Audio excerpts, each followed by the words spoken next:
সুপ্রভাত বন্ধুরা, আজ হলো 14ই মে বৃহস্পতিবার।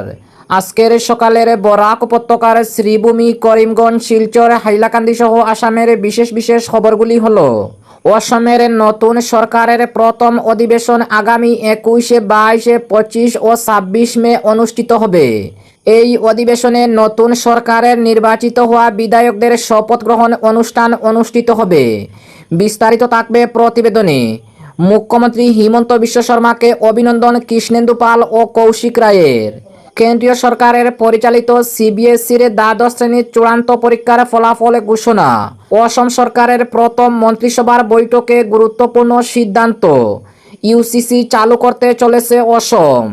আগামী 26 মে বিধানসভায় আনা হবে ইউসিসি বিল, ঘোষণা করলেন অসমের মুখ্যমন্ত্রী হিমন্ত বিশ্ব শর্মা। বিস্তারিত থাকবে প্রতিবেদনে। গৌহাটি হাইকোর্টের বিচারপতি পার্থিবজ্যোতি শইকিয়ার শিল্পী জুবিন গর্গের রহস্যজনক মৃত্যু মামলায় অভিযুক্ত শামকানু মহন্তের জামিনের আবেদনের অনুরোধে শুনানি গ্রহণ করতে অস্বীকার। ট্রেইলারের ধাক্কায় নিহত 19 বছরের তরুণীর।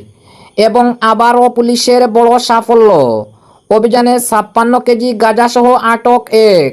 তাহলে বিস্তারিত খবরে যাওয়ার আগে অবশ্যই ভিডিওটিতে একটি লাইক দিয়ে চ্যানেলটি সাবস্ক্রাইব করে পাশের বেল আইকনটি বাজিয়ে রাখবেন এবং ফেসবুক পেজে দেখে থাকলে পেজটি ফলো করে ভিডিওটি শেয়ার করবেন, যাতে সঠিক খবরগুলি সবার কাছে পৌঁছাতে পারি। এবার শুনুন আজকের খবরের বিস্তারিত। প্রথম খবর, অসমের নতুন সরকারের প্রথম অধিবেশন আগামী 21, 22, 25 ও 26 মে অনুষ্ঠিত হবে। এই অধিবেশনে নতুন সরকারের নির্বাচিত হওয়া বিধায়কদের শপথ গ্রহণ অনুষ্ঠিত হবে।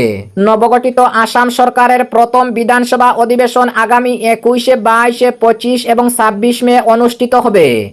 এই অধিবেশনে নবনির্বাচিত বিধায়কগণ শপথ নেবেন।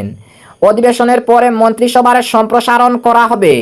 অসমের গুয়াহাটির কইনাদরার রাজ্যের অতিথিশালায় অনুষ্ঠিত ডক্টর হিমন্ত বিশ্ব শর্মা সরকারের দ্বিতীয় কার্যকালের মন্ত্রিসভার প্রথম বৈঠকের পর এক সাংবাদিক সম্মেলনে মুখ্যমন্ত্রী হিমন্ত বিশ্ব শর্মা একথা জানান।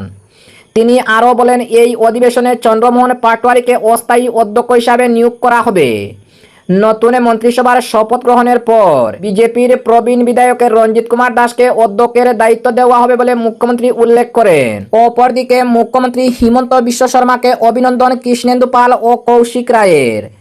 অসমের মুখ্যমন্ত্রী ডক্টর হিমন্ত বিশ্ব শর্মাকে আন্তরিক শুভেচ্ছা ও অভিনন্দন জানালেন প্রাক্তন মন্ত্রী তথা বিধায়ক কৃষ্ণেন্দু পাল, বিধায়ক কৌশিক রায় সহ একাধিক বিশিষ্ট নেতারা।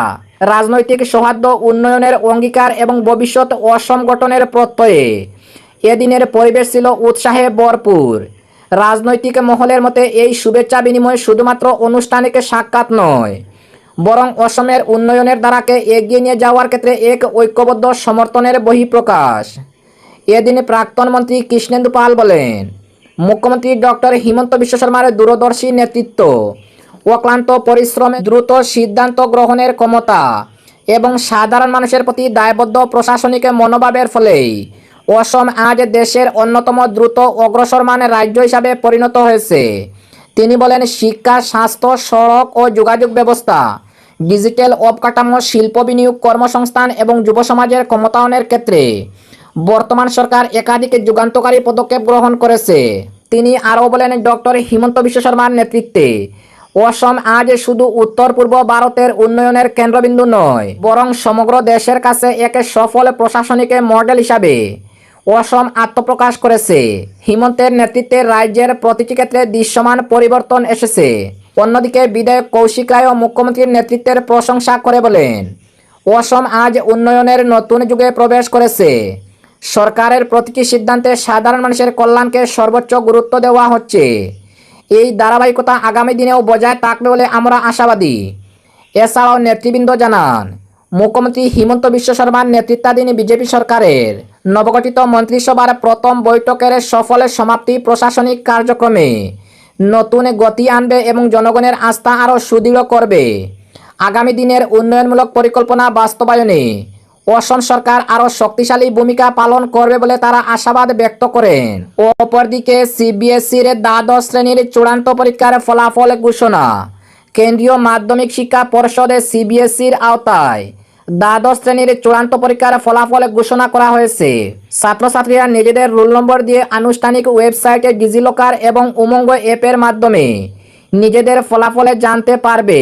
সিবিএসইর পক্ষ থেকে জারি করা এক বিবৃতি অনুসারে এইবারের পরীক্ষায় অবতীর্ণ হয়েছে 17,68,000-এর বেশি শিক্ষার্থী। এর মধ্যে 15,07,000-এর বেশি উত্তীর্ণ হয়েছে। পাশের সামগ্রিক হার 85.20%। অপরদিকে অসম সরকারের প্রথম মন্ত্রিসভার বৈঠকে গুরুত্বপূর্ণ সিদ্ধান্ত, ইউসিসি চালু করতে চলেছে অসম। আগামী 26 মে বিধানসভায় আনা হবে ইউসিসি বিল, ঘোষণা করলেন অসমের মুখ্যমন্ত্রী হিমন্ত বিশ্ব শর্মা।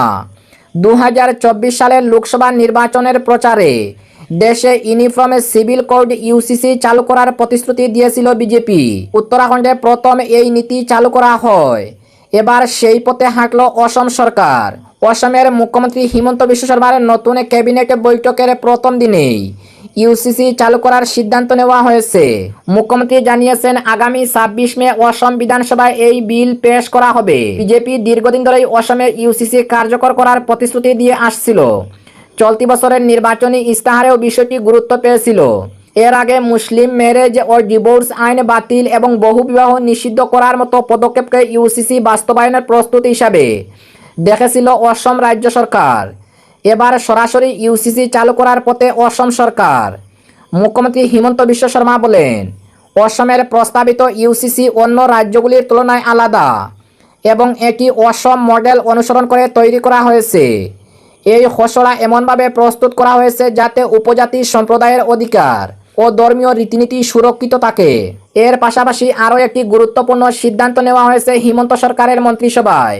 আগামী 6 মাসের জন্য নতুন কোনো সরকারি যানবাহন ক্রয় না করার সিদ্ধান্ত নেওয়া হয়েছে মন্ত্রিসভায়। চিকিৎসাজনিত জরুরি অবস্থা ব্যতীত সরকারি কর্মকর্তাদের বিদেশ ভ্রমণের উপরে বিধিনিষেধ আরোপ করা হয়েছে।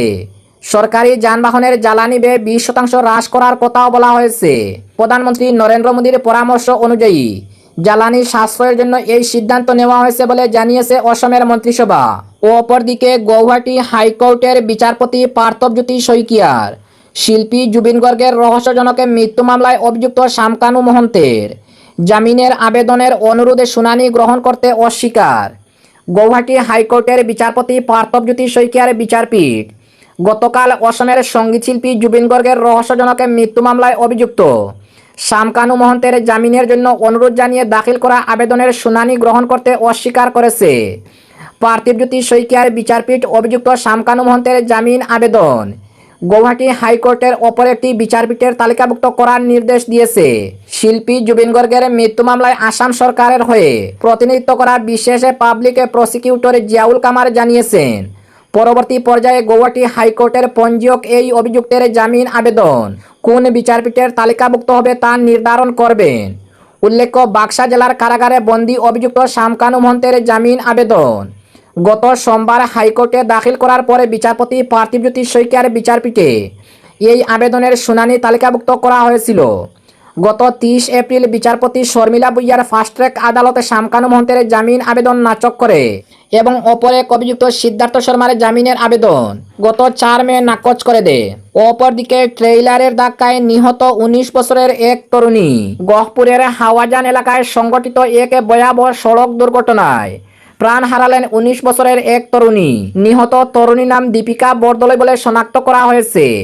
ট্রেইলারের ধাক্কায় ঘটনাস্থলেই তার মৃত্যু হয় বলে জানা গেছে। স্থানীয় সূত্রের খবর, জিমে যাওয়ার উদ্দেশ্যে স্কুটি নিয়ে বেরিয়েছিলেন দীপিকা। সেই সময় দ্রুতগতিতে আসা একটি ট্রেইলার তার স্কুটিকে সজোরে ধাক্কা মারে। দুর্ঘটনার অভিঘাত এতটাই ভয়াবহ ছিল, ঘটনাস্থলেই প্রাণ হারান ওই তরুণী। এই মর্মান্তিক ঘটনায় এলাকা জুড়ে শোকের ছায়া নেমে এসেছে। তরুণীর অকাল মৃত্যুতে পরিবার পরিজনদের পাশাপাশি স্থানীয় বাসিন্দারাও গভীরভাবে শোকাহত। দুর্ঘটনার পর কিছু সময়ের জন্য এলাকায় উত্তেজনাপূর্ণ পরিস্থিতিও সৃষ্টি হয়। এবং আজকের শেষ খবরটি, আবারও পুলিশের বড় সাফল্য। নেশাবিরোধী অভিযানে 56 কেজি গাঁজাসহ পুলিশের হাতে গ্রেফতার এক। রঙ্গিয়ার রেল জংশনে অভিযান চালিয়ে বিপুল পরিমাণে গাঁজা উদ্ধার করল রঙ্গিয়া জিআরপি। ডিব্রুগড়ের লোকমান্য তিলকে এলটিটি এক্সপ্রেস ট্রেনে নিয়মিত তল্লাশি চলাকালীন এক ব্যক্তির কাছ থেকে উদ্ধার করা হয় অনুমানিক 56 কেজি নেশাজাতীয় গাঁজা। মৃত ব্যক্তির নাম নিতেশ সিং ওরফে নিহাল। বিহারের ভোজপুর জেলার নস্তমপুর গ্রামের বাসিন্দা বলে জানা গেছে। রেল পুলিশ তার কাছ থেকে 6টি প্যাকেটে রাখা মোট 56 কেজি গাঁজা উদ্ধার করে। প্রাথমিক তদন্তে জানা গেছে মরিয়নি থেকে বিহারে এই গাঁজা পাচারের চেষ্টা করা হচ্ছিল। গোপন সূত্রের খবরের ভিত্তিতে চালানো তল্লাশিতে রেল পুলিশের হাতে ধরা পড়ে এক অভিযুক্ত। উল্লেখ্য, নিতেশ সিং ওরফে নিহাল ছোটবেলা থেকেই যোরহাটের পুলিবর ডেকাগাঁও এলাকায় বসবাস করে পড়াশোনা করছিলেন। বর্তমানে তাকে রঙ্গিয়া রেল পুলিশের হেফাজতে রেখে জিজ্ঞাসাবাদ চালানো হচ্ছে।